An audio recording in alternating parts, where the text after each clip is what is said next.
नमस्कार, क्या कहता है भारत में आपका स्वागत है और आप देख रहे हैं HBC न्यूज़ 18 का YouTube पेज। आज की हमारी रिपोर्ट आपको अंत तक देखनी चाहिए क्योंकि आज हम बात करने वाले हैं बच्चों के ऊपर।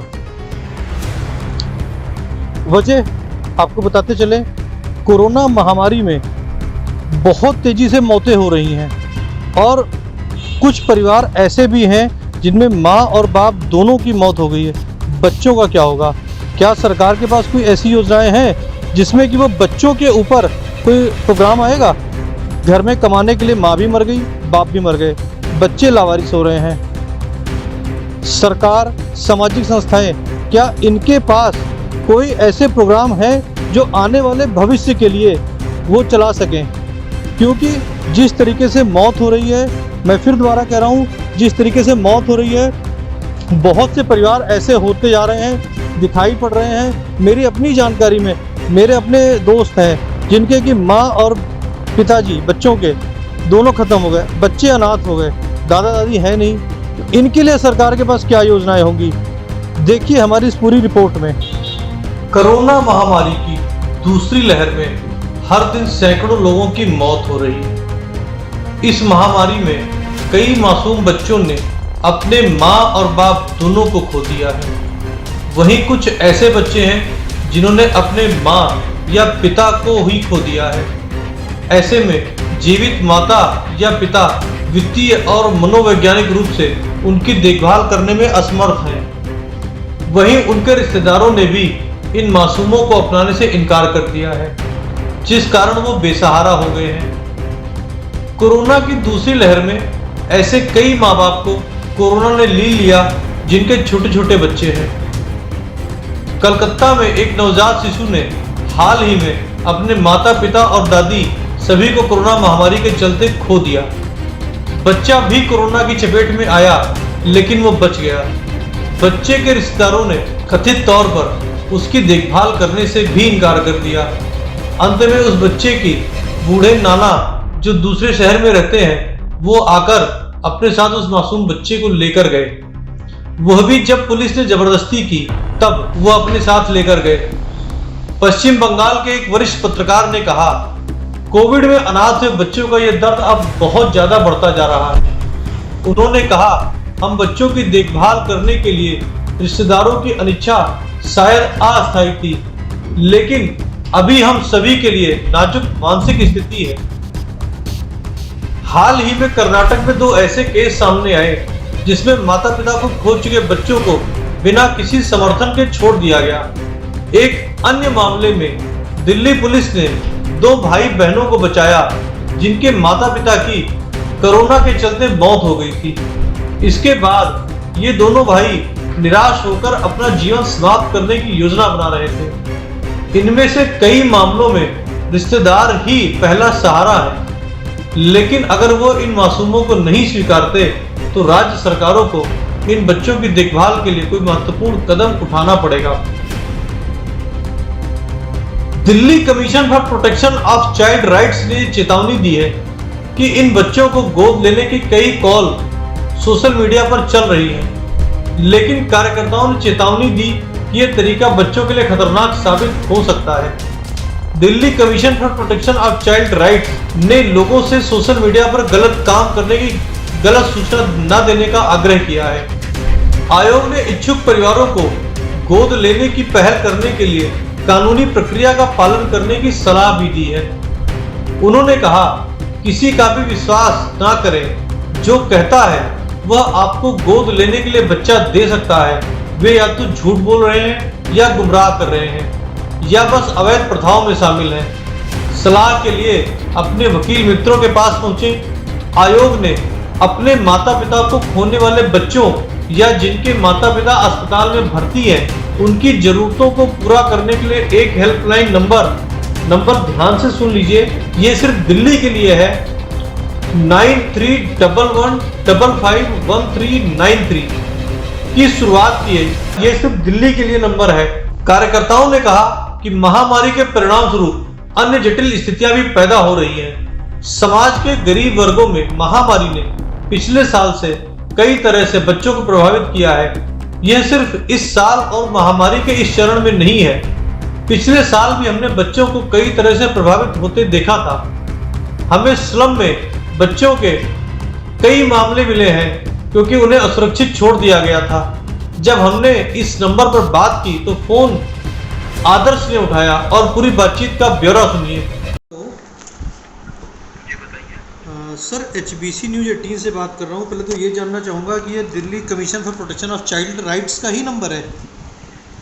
जी सर, जैसा कि मैं आपको बता दूं, जैसा आपको पता है ये दिल्ली बाल अधिकार संरक्षण आयोग है, तो हम दिल्ली के बच्चों को ही टेक केयर करते हैं। ठीक है सर जी, तो दिल्ली के बाहर का हमारे उसमें नहीं आता, तो इस वजह से हम दिल्ली के बाहर के नहीं, दिल्ली वालों का हम टेक केयर करते हैं। कोई बात नहीं, दिल्ली के लिए ही सही।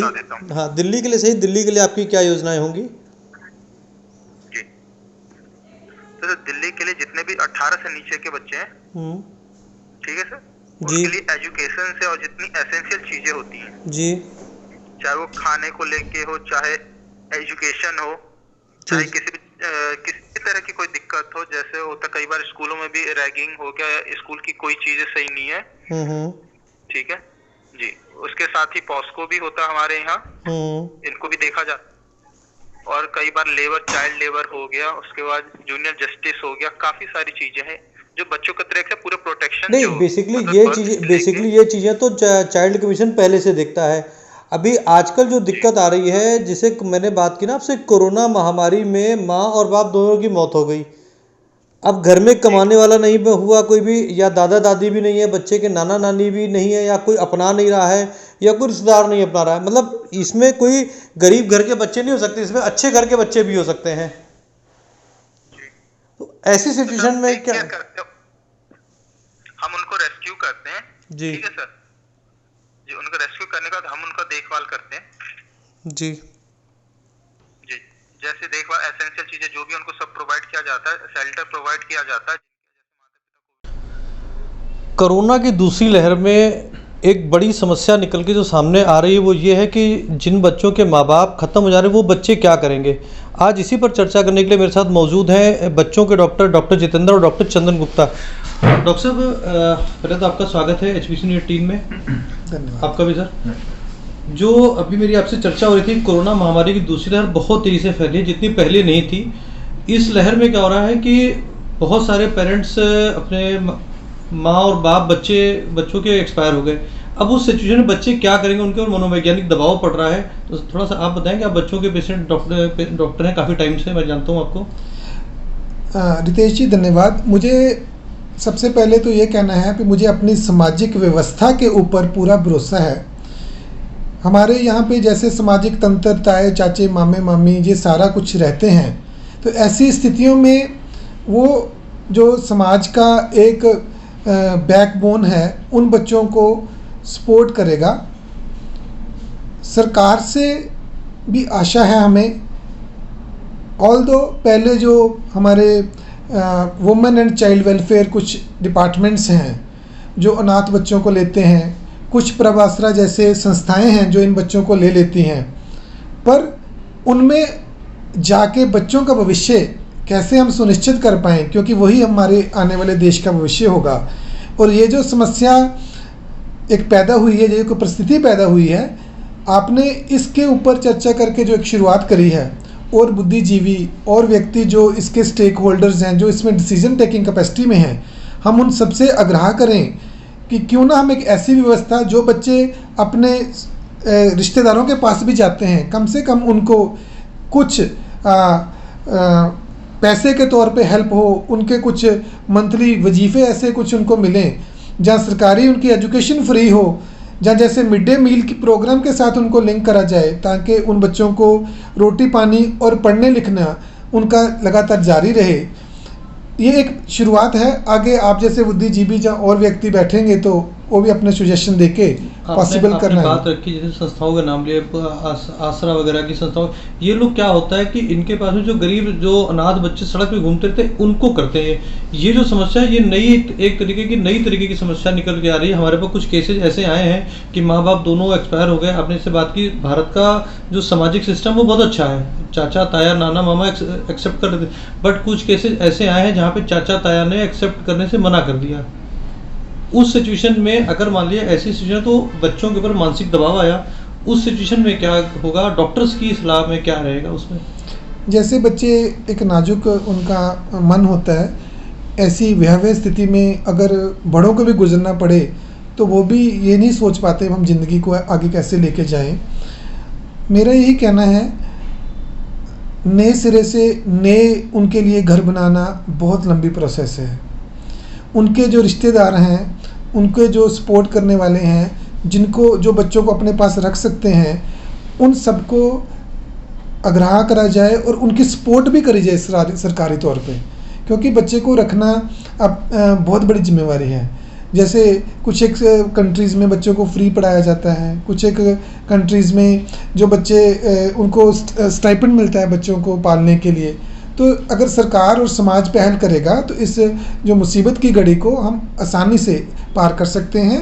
और अगर हम कहीं भी हम नए इन बच्चों के लिए नए हॉस्टल बनाएं, नई व्यवस्थाएं बड़ी जल्दी सेटअप कर जाएंगे तो शायद वो 2, 4, 6 महीने भी उन बच्चों के लिए भारी पड़ जाएं और उनकी मनोवैज्ञानिक स्थिति बिगड़े। तो समाज और सरकार को जैसे ग्रांट अलॉट करते हैं भी किसी का कुछ मर जाए तो हम ये देंगे, हम ये रिक्वेस्ट करना चाहते हैं भी अगर ऐसी स्थिति किसी बच्चे के साथ आती है तो कोई उसकी जिम्मेवारी उठाना चाहता है तो उसकी जो फाइनेंशियल सपोर्ट है, उसकी एजुकेशन की सपोर्ट है, उसके बाद उसकी जो मॉनिटरिंग है, ये कुछ एक सरकारी संस्थाएं और कुछ जो NGOs इसमें काम कर रही हैं उनको दी जाए ताकि हम इस स्थिति को अच्छे से हैंडल कर सकें। डॉक्टर चंदन, आपसे जानना चाहूँगा इसी मुद्दे के ऊपर कि आपने तो विदेशों में भी काफ़ी काम किया है कोविड के ऊपर जो है, और विदेशों में कल्चर इस तरीके का ही है कि वहाँ पे माँ बाप नहीं होते हैं या माँ बाप का डाइवोर्स हो जाता है तो वहाँ बच्चे अलग रहते हैं, लेकिन भारत में ऐसा कल्चर नहीं है। तो आपकी इस मुद्दे पे क्या प्रतिक्रिया रहेगी? आई थिंक मैं तो डॉक्टर जितेंद्र शर्मा जी से बहुत सहमत हूँ। एक तो अपना सोशल स्ट्रक्चर बड़ा अच्छा है, बट हैविंग सेड दैट कि सोशल स्ट्रक्चर चाहे अच्छा हो, हमारी फाइनेंशियल सिचुएशन आजकल किसी भी घर में आप देख लो, न्यूक्लियर फैमिलीज हैं, ठीक है जी। पहले जॉइंट फैमिलीज होती थी, लोग इकट्ठे रहते थे, एक दूसरे की प्रॉब्लम समझते थे। आजकल न्यूक्लियर फैमिलीज हैं, जितना कमाते हैं उतना खा देते हैं, हैंड टू माउथ वाली प्रॉब्लम है। तो इस सिचुएशन में कोई मामा मासी चाचा ताया, उनको भी एक बच्चा एक या दो पालने, उनके लिए बहुत बड़ी फाइनेंशियल प्रॉब्लम हो सकती है। अब वेस्टर्न कंट्रीज़ में, मैंने इंग्लैंड में काम किया 15 साल से ज़्यादा, वहाँ पे एक बड़ा वेल एस्टेब्लिश स्ट्रक्चर है कि अगर ऐसी कोई दुविधा आ जाती है तो जो है सरकार उसको अपने जो है रिस्पॉन्सिबिलिटी समझ के उस बच्चे के लिए फॉस्टर केयर अरेंज करते हैं, फिर इवेंचुअली स्लोली और ग्रेजुअली उसको अडॉप्शन में जो है ले लेते हैं। अब वो स्ट्रक्चर हमारे यहाँ पे नहीं है। आई थिंक जो जितेंद्र शर्मा जी ने जो एक सुझाव दिया ना कि जो है families, I think families support करें बच्चों को, but families need support as well. So the government will need to support those families जो बच्चे वो अपने एक्स्ट्रा जो है उनकी जो है देखभाल करेंगे। So I think it is very important कि जो इवन एक दिन जो बीतता है माँ बाप के बिना, और सिर्फ माँ बाप के बिना नहीं, उन्होंने अपने माँ बाप की मृत्यु देखी, हो सकता है वो अच्छे घर के थे, उनको फाइनेंशियल प्रॉब्लम नहीं थी, पर जो मनोवैज्ञानिक उनके ऊपर जो प्रॉब्लम आने वाली है, it is not just because of financial issue, it is because of the fact that they have been left alone in this world. ठीक है जी। और किसी ने उनको जो है देखना है, और वही प्यार, वही देखभाल जो बच्चे को मिलेगी कि नहीं मिलेगी, सिर्फ फाइनेंशियली नहीं, एक लव एंड जो केयर जो बच्चे को चाहिए। एक जैसे हम बागबान होता है, बाग में एक पौधा लगाता है, उसको नर्चर करना, उसको प्यार से देखना, उसको खाद दे देना, वो चीज़ जो है बच्चे के लिए बड़ी इंपॉर्टेंट है। एक बार मैंने कहीं पढ़ा था कि how do children spell love. Love का हमें पता है कि जो है स्पेलिंग क्या है, LOVE, पर बच्चे में क्या बोला है, they spell it as TIME, time. जो माँ बाप उनको समय देते हैं वो उनके लिए लव है, वो समय उनको मिलेगा उनसे जो जिनके साथ वो रहेंगे, वो ज़रूरी है। आई थिंक वो तब पॉसिबल है जब सरकार भी ऐसा कुछ करे, जो लोग सपोर्ट कर रहे हैं ऐसे बच्चों को, सरकार उनको भी सपोर्ट करे। मतलब सरकार से भी आपकी उम्मीदें हैं, आप दोनों लोग की, कि सरकार से उम्मीदें, क्योंकि ये एक समस्या अभी जन्म लेगी, आने वाले 4-6 महीनों में समस्या जन्म लेगी। जैसे अभी चर्चा शुरू होगी कोरोना की तीसरी लहर की, उसी तरीके से ये भी समस्या आने वाले वक्त में जन्म लेगी। खाली बच्चों की नहीं आएगी, इसमें महिलाएं भी आएंगी, जो जैसे किसी के हस्बैंड एक्सपायर हो गए या वो कम पढ़ी लिखी है, नहीं कमा सकती है, तो ये भी एक समस्या आने वाले वक्त में जन्म लेगी। तो सरकार, आपका विचार ये है कि सरकार इस पर जरूर टेक केयर करे, ऐसा कोई विभाग बनाना पड़ेगा सरकार को, मैं ये समझूँ? I think it is very right. I think this is the right moment to start thinking about it. क्योंकि अब हम सोचना अब शुरू करेंगे तब, क्योंकि already we are facing that challenge. अभी जो है I don't know, may be सरकार ने कुछ इसके बारे में सोचा है, कुछ बनाया है प्लान, मुझे इस चीज़ का ज्ञान नहीं है, पर अगर नहीं ऐसा कुछ हुआ तो I think this is the right time, we should start thinking about it, we should plan for it. And actually जो इन बच्चों के लिए, इन फैमिलीज़ के लिए, इन महिलाओं के लिए प्लान्स ऑलरेडी जो हैं बनाने चाहिए अभी, ताकि आने वाले कुछ महीने में वो एग्जीक्यूट हो सके। कोरोना महामारी तेजी से बढ़ रही है। आज तो सुप्रीम कोर्ट ने भी कह दिया कि तीसरी लहर में बच्चों का क्या होगा। कल ही केंद्र के एक प्रतिष्ठित अधिकारी ने भी कहा कि कोरोना की तीसरी लहर भी आएगी, मगर कब आएगी ये नहीं पता। तो हमारा आपसे अभी से निवेदन है, मुंह पर मास्क लगाएं, भीड़ वाली जगह पर न जाएं, और अगर जरूरी ना हो तो घर से बाहर न जाएं। HBC न्यूज़ 18 देखने के लिए आपका बहुत बहुत धन्यवाद। चैनल को सब्सक्राइब करना बिल्कुल ना भूलें।